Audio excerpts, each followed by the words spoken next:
Hey, we're back.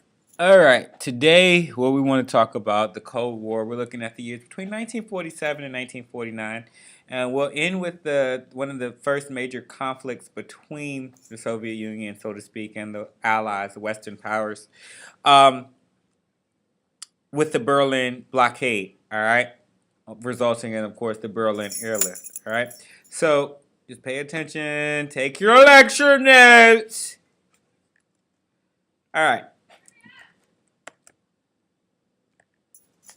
So we're talking about the Cold War, all right?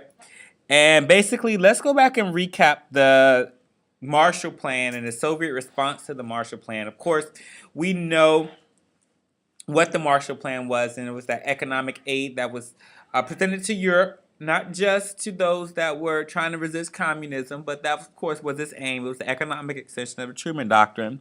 And it was an attempt, as the Soviets saw it, as a chance to weaken the Soviet control or influence in Eastern Europe. All right, and of course, the Soviets are going to refer to this as dollar imperialism.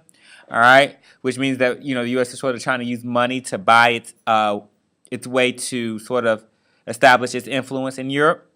All right. Now, of course, the Soviet Union's response was mixed. All right, it was not in favor of it.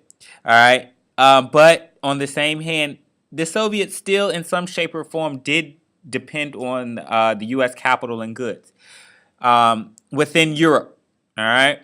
So, of course, they took part in the early discussions, but of course, the British and USA and France, all of them were very adamant because the Soviets were trying to ask for German reparations still, and they were adamant against those. And of course, this caused any kind of negotiation or talks to sort of decrease. All right. Now, the Truman Doctrine and the Marshall Plan probably contributed uh, to the collapse, per se, of the U.S. and Soviet talks or cooperation over western and southern parts of Europe. Um, so basically, they both contributed without refusing to talk to this whole splitting Europe, all right, into two opposing camps, all right. So one of the agencies, the government agencies that are going to sort of course, spring up and really become active, the CIA, the Central Intelligence Agency, they're going to show its face in many conflicts around the world. One of them being in both Italian and French politics. Of course, the goal here with their operations is to counter any kind of local communist influence. All right. Um, and they also conducted these covert operations, these secretive operations in Albania and other Baltic states in Eastern Europe. And of course, their um, tactics, that's really going to fuel Stalin's determination to control these states, all right, of Eastern Europe. And he wanted to eliminate imperialist agents. All right, so he wanted to get rid of anything and anyone that was going to decrease his influence in Eastern Europe. All right, so they went on ahead to control Eastern Europe and those states uh, that supported communism. All right, and this of course fueled the Cold War tension. All right, so basically, the Soviet Union and to the West to some extent began to see Europe being divided into two camps. All right, and each side believed that they had to strengthen the control of their side, but more importantly, the Soviets definitely wanted to strengthen its control in Eastern Europe. All right, which they considered being essential for their security. So we have those states: Poland, Bulgaria, Hungary, Romania, and Czechoslovakia. You read in your salami tactics. Um, so we have on 22nd of September 1947, the Soviets controlled Eastern Europe countries. They took a step forward. All right. They decided to set up a Communist Information Bureau, or they called it Cominform, um, just like the CIA, Central Intelligence Agency. Well, there we have the Communist Information Bureau, and it's under Soviet politician Andrei Zadanov. All right. And of course, the Marshall Plan is going to be condemned. And he spoke of the world being divided into two opposing camps. and this became known as the Two Camps Doctrine. All right, and basically the whole point of Common Forum was to keep the communist parties in Europe under Moscow's control. All right, and so it marked the end. And what's of importance is it marked the end of any kind of flexible negotiations or kind of flexible foreign policies that the Soviet Union had with the U.S. All right, and it sort of solidified the idea that now we are having separate spheres of influence. All right. So, with that being said, Germany is still in question. Germany is split. And we know that since German unification, that German independence, after that Franco-Prussian War in 1871,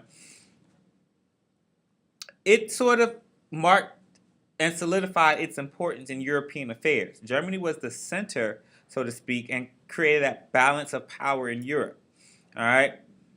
And it became very clear that after 1945, without a successful, thriving Germany, there was an absence. There was something missing. All right. So now we have this issue with the Cold War, and both sides wanted Germany for several reasons. All right. So, but we already know that Germany is split.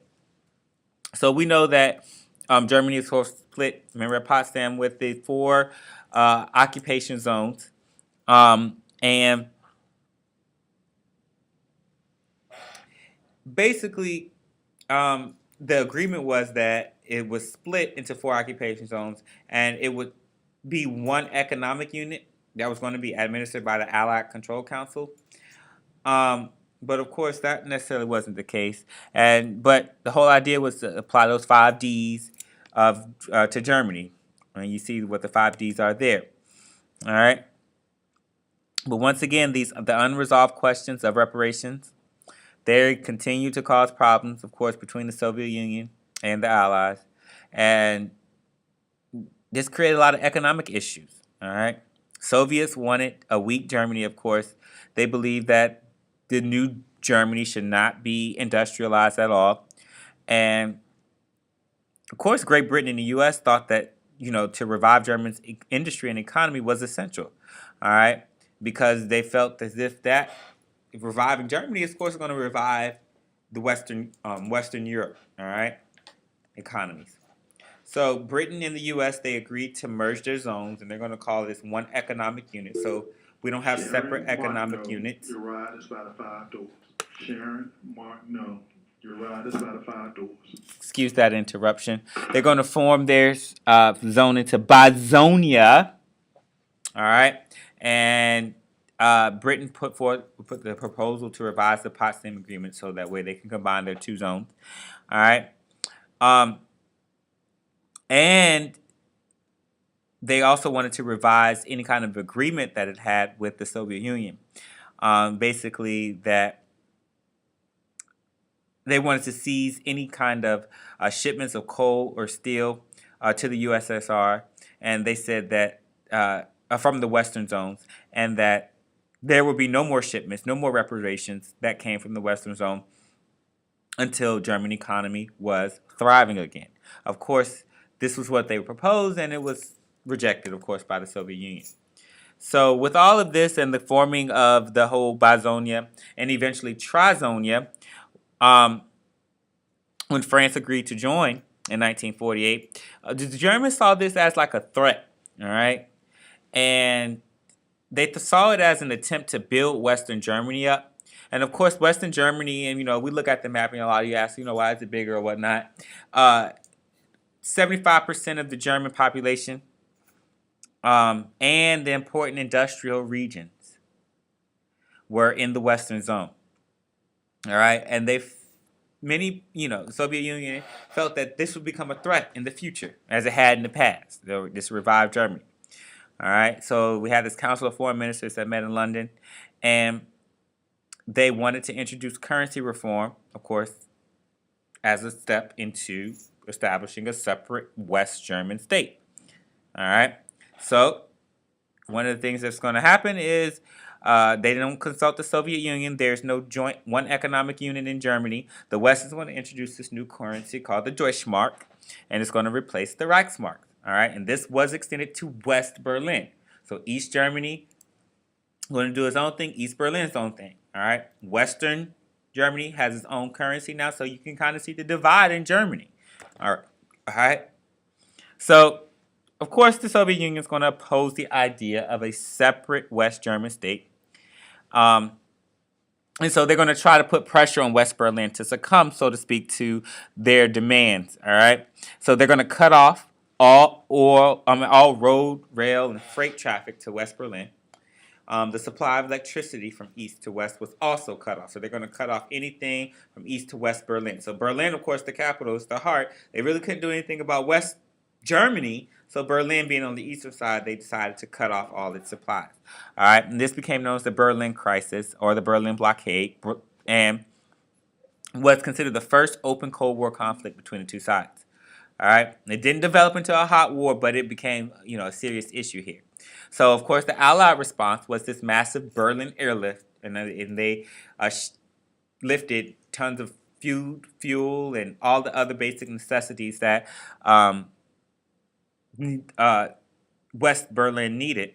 All right, and they were flown from Trizonia to West Berlin. All right, to supply about 2 million citizens. Okay, and it lasted for almost a year until May 1949. Of course, Stalin called it off. It was a failure because it didn't achieve its aims. All right, because of course the West didn't give in. They didn't try to negotiate. They just did what they had to do. All right, the Berlin blockade is speeded up the very thing it was intended to stop: the establishment of a West German state. So they tried to stop it by doing this, and it didn't work. All right. The West portrayed the blockade as an attempt by the Soviet Union to drive the Allies out of West Berlin, but of course that didn't happen.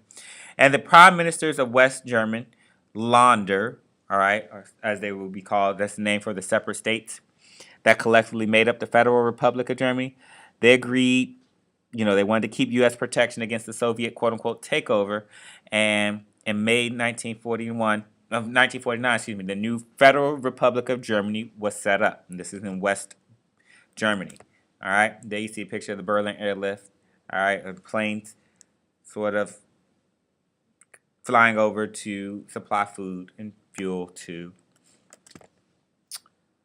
the people. All right, so the Soviet Union, they wanted to see the emergence of a neutral Germany, independent of U.S. dominated Western Europe.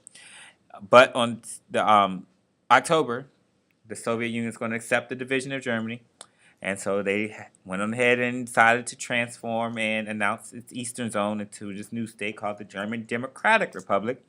And, of course, we have the division of not only Germany, but Berlin, and soon came to represent the division that was all throughout Europe. So we have this idea and this big theme of these two opposing camps, all right? And the Soviet fears that the West wanted to revive Germany closely allied to the U.S. was confirmed. In 1955, when West Germany was actually allowed to join NATO. All right? So there you have it, my friends.